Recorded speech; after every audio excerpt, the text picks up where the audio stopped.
Am I the a-hole for not letting my dad know when my graduation is because I don't want him and his family to come when he's put me last since I was 5? I'm 18. I'm about to finish high school, and instead of picking out a dress or worrying about finals, I am currently the center of a cross-country family war. My parents got divorced before I was even 2 years old. I don't have a single memory of them being in the same room and liking each other. From the ages of 2 to 5, they shared custody.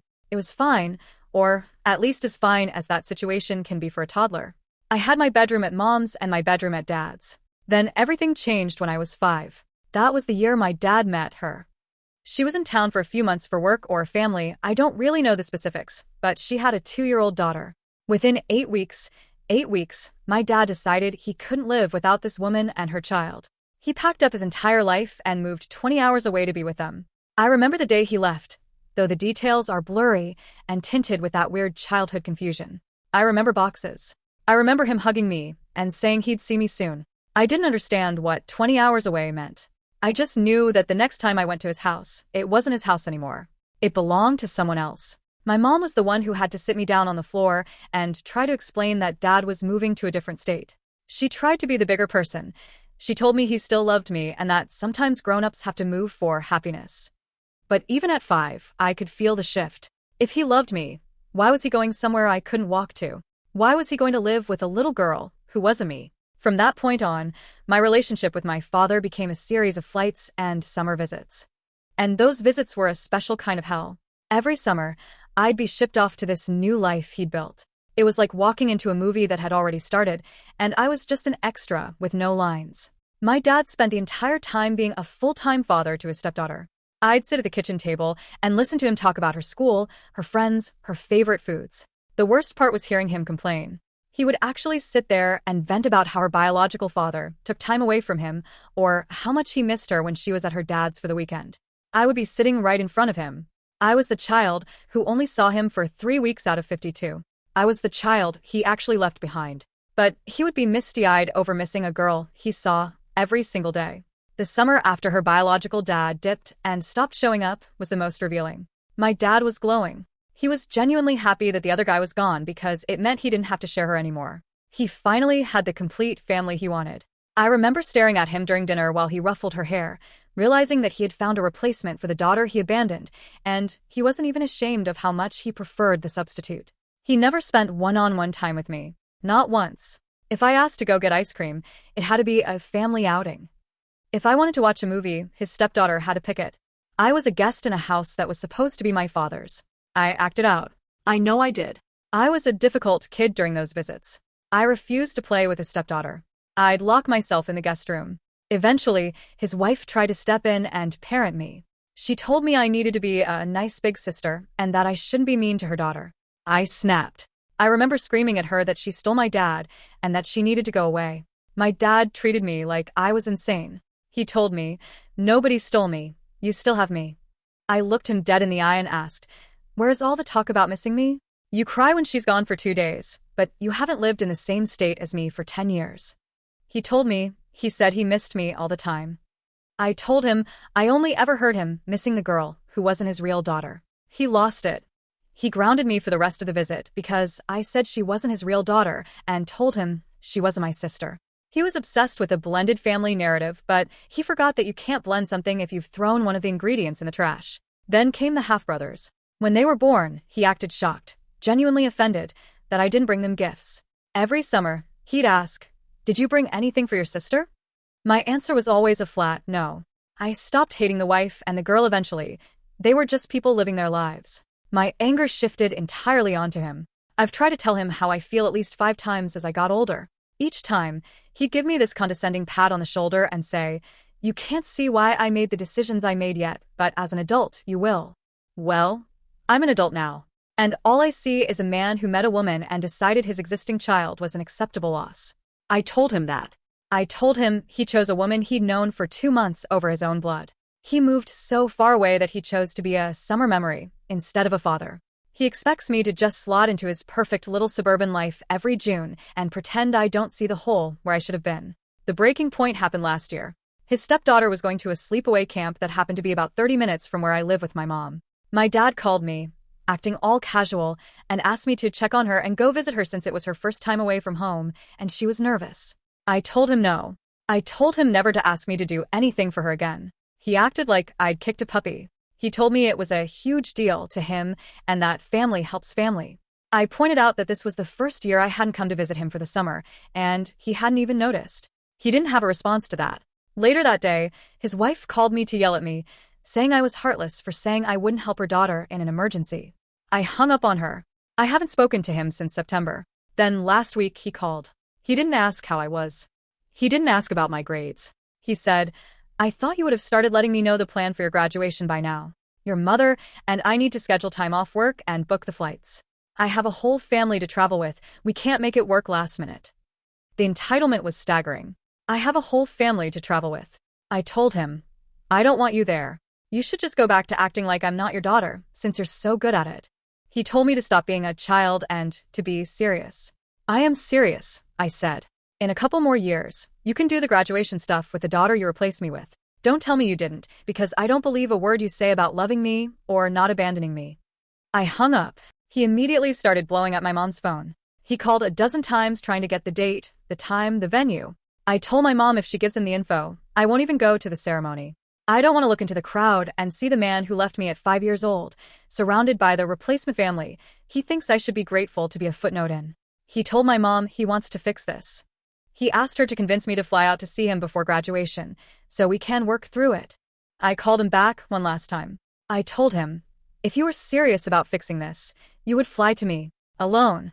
You would come here, without your wife, without your other kids, and you would try to be my father for the first time in 13 years. But you won't do that, because you won't leave them for a weekend for me, even though you left me forever for them.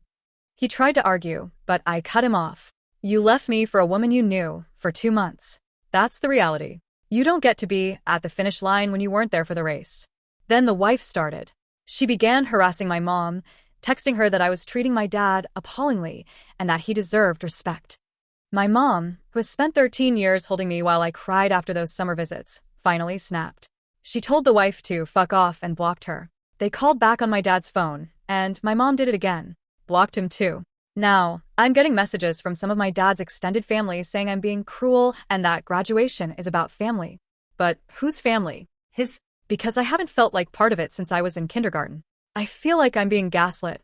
They're making me feel like a bratty teenager for having a memory longer than a week. Is it really appalling to deny a man a seat at your graduation when he chose to be a spectator in your life from 1,200 miles away?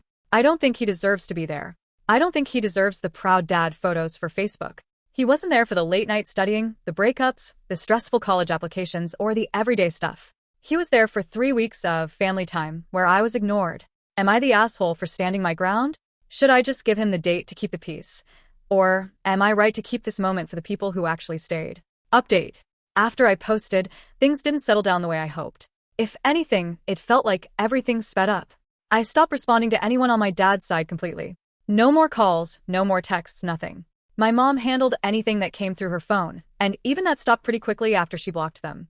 The first thing I did was talk to my school. I went to the office and explained the situation in a way that didn't turn into a whole life story, but made it clear enough. I told them there was a family situation, that someone I did not want present might try to show up anyway, and that I needed to know what my options were. They took it seriously. I wasn't treated like I was being dramatic or overreacting. They told me they could flag my name and make sure that if anyone tried to check in under my family or claimed to be there for me, it wouldn't be allowed without my approval. They also asked if I wanted extra security on the day. That alone told me they had seen situations like this before. At the same time, I sent my dad an email. I didn't call him. I didn't text. I wanted it in writing, something that couldn't be twisted later or denied. I told him directly that he was not invited to my graduation, that I did not want him or his wife or anyone from his household there, and that if he showed up anyway, he would be turned away. I told him to stop contacting me and to stop contacting my mom. It wasn't long, it wasn't emotional, and it didn't invite a response. He responded anyway. The reply came within a couple of hours, and it was exactly what I expected and still somehow worse. He ignored most of what I wrote and focused on how I was being unfair, how I was punishing him, how he had a right to be there because he was my father. He said I was letting my mom poison me against him, which is something he said before when he didn't want to deal with what I was actually saying. There was also a line about how he would be there regardless because this was an important milestone, and he wasn't going to let me take that away from him. That's when I knew he wasn't going to respect anything I asked. I didn't respond. I forwarded the email to the school so they were aware of the situation and left it at that. After that, I made another decision.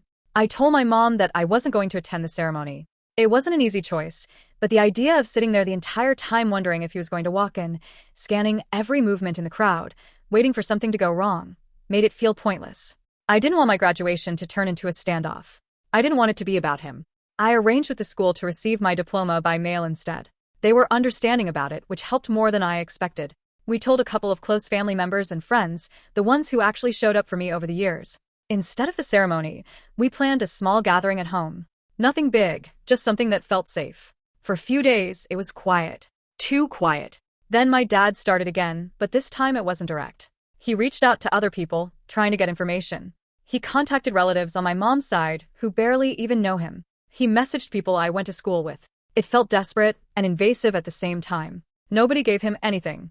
The day of the ceremony came anyway. Even though I wasn't going, I still felt on edge the entire morning. It was like my body was waiting for something to happen. Around midday, I got a message from someone I know at school. They told me there was a situation at the entrance. He showed up. Not just him. His wife was there too. I don't know if the kids were with them, but from what I heard, it was already enough to cause a scene. He tried to get in. When they asked who he was there for, he gave my name. Since my name had already been flagged, they told him he wasn't on the approved list. That's when it started. He argued. He insisted. He said they were making a mistake. When that didn't work, it escalated. Voices got louder. Staff had to step in. Security got involved. I wasn't there to see it, but I didn't need to be. I've seen enough over the years to know how he handles not getting his way. At some point, someone called me and told me what was happening. I didn't plan to go, but hearing that pushed me over the edge. I got in the car and went anyway. By the time I got there, things were already chaotic near the entrance. He was still there, still arguing, still trying to push his way, and like if he just insisted hard enough, everything would bend around him. That was the moment everything I'd been holding back for years just snapped. I walked up and told him to leave. It didn't turn into a calm conversation. It didn't stay controlled. Every bit of frustration, every ignored feeling, every time I was pushed aside came out at once. It wasn't clean or composed. It was loud, it was angry, and it was final. I told him exactly what he had been to me growing up. I told him he didn't get to show up now and pretend to be something he never was. I told him to stop forcing himself into my life, like he had any right to be there after everything. People were watching. Staff were watching. It didn't matter at that point. He tried to push back, but it didn't go anywhere. Security stepped in again, and this time they didn't give him room to argue. He was told to leave, and eventually he did. Once he was gone, everything settled down faster than I expected. The ceremony continued. People went back inside. It was like the disruption was just a brief interruption in something bigger. I didn't go in. I didn't sit through the ceremony. I stayed outside with my mom for a while until everything felt steady again. Later that evening, we had the small gathering we planned. It wasn't ruined. It wasn't overshadowed. It actually felt like mine. Since then, I haven't heard from him directly. There were a couple of attempts at first, calls from unknown numbers, a few emails that I didn't open. I blocked everything. I told my mom not to pass along anything, no matter what it was. At this point, I'm done. There isn't anything left to fix. There isn't some conversation waiting to happen that will suddenly make everything make sense. The pattern has been the same for years, and this was just the clearest version of it. He doesn't listen. He doesn't respect boundaries. He shows up when it suits him and expects everything to adjust around that. I'm not doing it anymore. Thank you for watching. Don't forget to like, share, and subscribe to Daily Tales Update.